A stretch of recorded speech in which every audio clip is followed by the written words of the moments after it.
السلام علیکم اسٹوڈنٹس. آج کا جو ہمارا ٹاپک ہے وہ ہے Quaid Azam and ideology of Pakistan, یعنی نظریہ پاکستان اور قائد اعظم محمد علی جناح. قائد اعظم نے اپنی سیاسی زندگی کا آغاز کانگریس سے کیا تھا. انہیں توقع تھی کہ دونوں قومیں مل کر انگریز سے آزادی حاصل کر لیں گی، اس لیے انہوں نے ہندو مسلم اتحاد کے لیے سر توڑ کوششیں کیں. لیکن ان کی مخلصانہ کوششوں کے باوجود ہندوؤں نے مسلمانوں کو کوئی اہمیت نہ دی اور اکثریت کے بلبوتے پر مسلمانوں کو محکوم بنانے کی سیاست کرنے لگے. قائد اعظم پر ہندو ذہنیت عیاں ہوتی چلی گئی اور قائد اعظم نے فیصلہ کیا کہ مسلمان آزادی کے لیے اپنا لائحہ عمل الگ متعین کریں گے. قائد اعظم جیسی عظیم شخصیت نے مسلمانوں برصغیر کو باوقار اور محفوظ مقام تک پہنچا کر آزادی کی نعمت سے ہمکنار کیا کہ ایک علیحدہ مسلم مملکت کے قیام کا تصور عملی شکل میں مل گیا. وہ قائد اعظم کی ہستی ہی تھی کہ انہوں نے نظریہ پاکستان کی وضاحت ان الفاظ میں کی. وہ فرماتے ہیں کہ پاکستان تو اسی روز وجود میں آ گیا تھا جب پہلا ہندو مسلمان ہوا تھا. قائد اعظم نے مسلم لیگ کے تاریخی اجلاس جو منعقد ہوا 23 مارچ 1940 کو دو قومیوں کے نظریے کی وضاحت ان الفاظ میں کی تھی.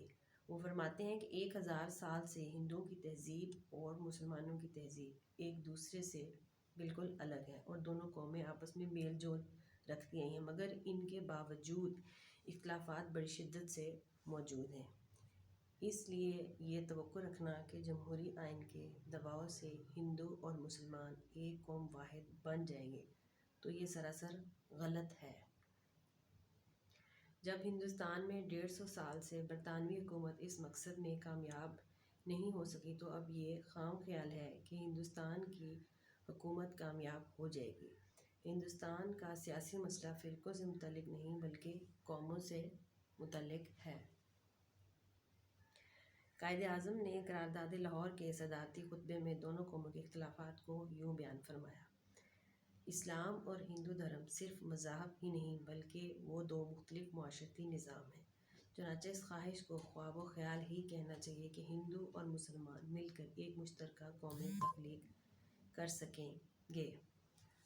دونوں قومیں مختلف تہذیبوں سے تعلق رکھتی تھیں اور ان تہذیبوں کی بنیاد ایسے تصورات اور عقائد پر رکھی گئی ہے جو ایک دوسرے کی ضد ہیں. ان کی تاریخ، ان کے ہیرو اور ان کے واقعات مختلف ہیں. اکثر ایک قوم کا ہیرو دوسری قوم کا دشمن تصور کیا جاتا ہے. ایک کی فتح دوسرے کی شکست ہوتی ہے. ایسی قوموں کو ایک ہی حکومت کے ماتحت رکھنا جس میں ایک اقلیت میں ہو اور دوسرا اکثریت میں ہو، اس کا نتیجہ بڑھتی ہوئی بے چینی کی صورت میں نمودار ہوگا اور ایسی حکومت کے لیے وضع کیا جانے والا نظام تباہی کا شکار ہوگا. قائد اعظم نے گول میز کانفرنس 1931 کے موقع پر فرمایا تھا. وہ کہتے ہیں کہ جب تک آپ مسلمانوں کے حقوق کے تحفظ کی ضمانت نہیں دیں گے جس کی بنا پر وہ حکومت ہند کے آئندہ دستور کے تحت مکمل سلامتی اور خود اعتمادی محسوس کرنے لگیں، مسلمانوں کی عدم تعاون اور عدم شرکت سے جو دستور بھی ہندوستان کے لیے بنے گا وہ ناپائیدار ہوگا اور وہ ہندوستان کی سلامتی اور امن کی ضمانت نہیں دے سکتا. اس کے علاوہ قائد اعظم نے کانگریس کی سیاست سے یہ بھانپ لیا تھا کہ وہ مسلمانوں کی مغربی جمہوریت کے ذریعے محکوم بنانا چاہتی ہے. قائد اعظم نے پاکستان کو اپنا نصب العین بنا لیا. قائد اعظم نے مرکزی اسمبلی میں 19 نومبر 1940 کو فرمایا: ہم نے قطعی طور اور ہمیشہ کے لیے پاکستان کو اپنی منزل مقصود بنا لیا ہے اور ہم اس کے لیے لڑنے مرنے کو تیار ہیں. قائد اعظم اسلام کی عظمت پر صمیم قلب سے یقین رکھتے تھے. آپ فرماتے ہیں اگر کوئی چیز اچھی ہے تو عین اسلام ہے، کیونکہ اسلام کا مطلب ہی سلامتی اور انصاف ہے.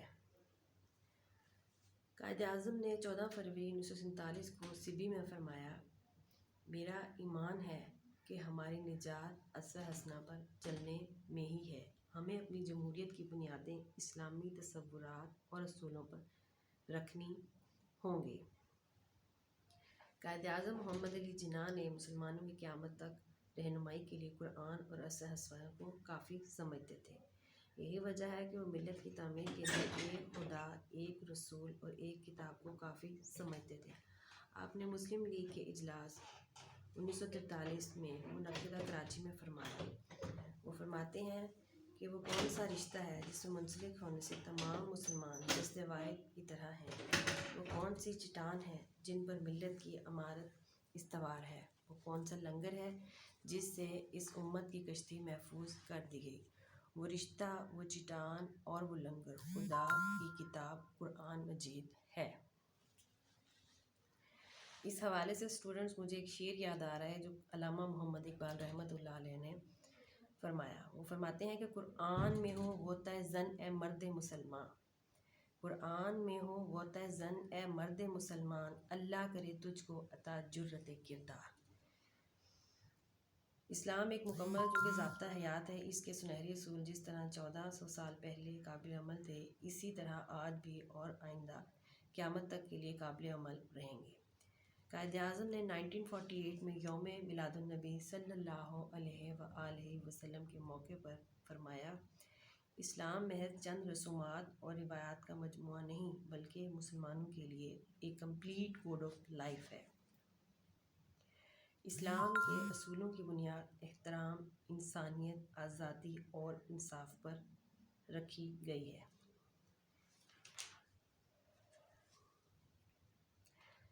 اس کے علاوہ قائد اعظم محمد علی جناح نے فرمایا، پاکستان کا مطالبہ اس لیے کیا تھا کہ ہم مسلمان ہیں اور مسلمان ہی رہنا چاہتے تھے، اس لیے ایک ایسا خطہ زمین ہونا چاہیے تھا یہاں ہم مسلم قومیت کی حیثیت سے زندہ رہ سکیں اور اپنی زندگی کو اسلام کے سنہری اصولوں کے مطابق ڈھال سکیں۔ ہمارا دین، ہماری تہذیب، ہماری ثقافت، ہمارے اسلامی تصورات نے ہمیں آزادی کے لیے متحرک رکھا۔ اس کے علاوہ فروری 1948 میں قائد اعظم محمد علی جناح رحمۃ اللہ علیہ نے فرمایا، پاکستان کا دستور ابھی بننا ہے اور یہ پاکستان کی دستور ساز اسمبلی بنائے گی۔ مجھے معلوم نہیں کہ اس دستور کی صورت کیا ہوگی، لیکن اتنا یقین سے کہہ سکتا ہوں کہ اس کی نوعیت جمہوری ہوگی اور اسلام کے بنیادی اصولوں پر مبنی ہوگی۔ میرا ایمان ہے کہ یہ اصول جس طرح 1400 سال پہلے قابل عمل تھے، آج بھی اسی طرح قابل عمل ہیں۔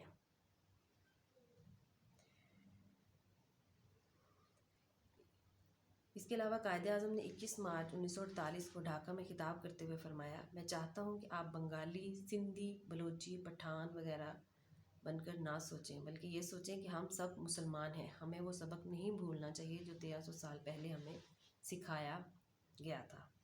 قائد اعظم نے اسلامیہ کالج پشاور کے طلباء سے 13 جنوری 1948 کو خطاب کرتے ہوئے فرمایا، ہم نے پاکستان کا مطالبہ ایک زمین کے ٹکڑے کے لیے نہیں کیا تھا، بلکہ ہم ایسی تجربہ گاہ حاصل کرنا چاہتے تھے جہاں ہم اسلام کے بتائے ہوئے سنہری اصولوں کو آزما سکیں اور اسلامی جمہوریت کو نافذ کریں۔ قومی پرچم میں سفید پٹی کا اضافہ قائد اعظم محمد علی جناح نے اس لیے کیا کہ اسے اقلیتوں کو نمائندہ قرار دیا جائے۔ ہم پاکستان میں تمام اقوام کے خیر مقدم کرتے ہیں اور اقلیتوں کو یقین دلاتے ہیں کہ ان کے ساتھ منصفانہ، برادرانہ سلوک کیا جائے گا اور ان کے حقوق کا تحفظ کیا جائے گا۔ ہماری تاریخ گواہ ہے کہ اسلامی تعلیمات نے ہمیں یہی سبق سکھایا ہے۔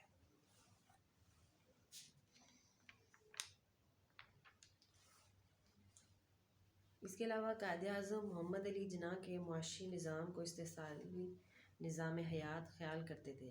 آپ قائد اعظم محمد علی جناح کے نزدیک اسلام کا سود سے پاک معاشی نظام ہی عوام کی خوشحالی کا ضامن ہو سکتا ہے۔ آپ نے اسٹیٹ بینک آف پاکستان کا افتتاح کرتے ہوئے فرمایا، ہمیں دنیا کے سامنے ایسا مثالی نظام پیش کرنا ہوگا جو انسانی مساوات اور معاشرتی انصاف کے سچے اصولوں پر قائم ہو۔ قائد اعظم رحمۃ اللہ علیہ نے اپنے عمل اور تقاریر کے ذریعے دو قومی نظریے اور نظریہ پاکستان کی وضاحت اس انداز سے کی کہ انگریز اور کانگریس کو مسلمانوں کا مطالبہ پاکستان تسلیم کرنا پڑا۔ پاکستان کا خواب جو علامہ محمد اقبال رحمۃ اللہ علیہ نے دیکھا تھا، وہ اس کا تصور خطبہ اعلیٰ آباد میں پیش کیا تھا۔ وہ قائد اعظم کی انتھک کوششوں سے پاکستان کا قیام ایک حقیقت بن گیا۔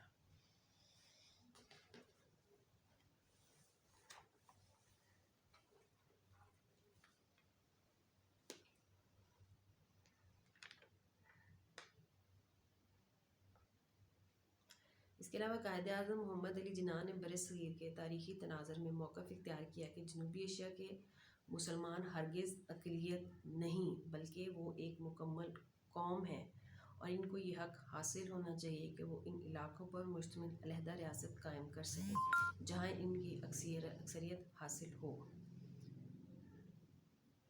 اس کے علاوہ اسٹوڈنٹس قائد اعظم محمد علی جناح نے 8 مارچ 1944 کو مسلم یونیورسٹی علی گڑھ میں خطاب کرتے ہوئے نظریہ پاکستان کو ان الفاظ میں بیان کیا، واضح کیا۔ وہ فرماتے ہیں کہ پاکستان کے مطالبے کو محرک اور مسلمانوں کے لیے جدا گانہ مملکت کی وجہ کیا تھی؟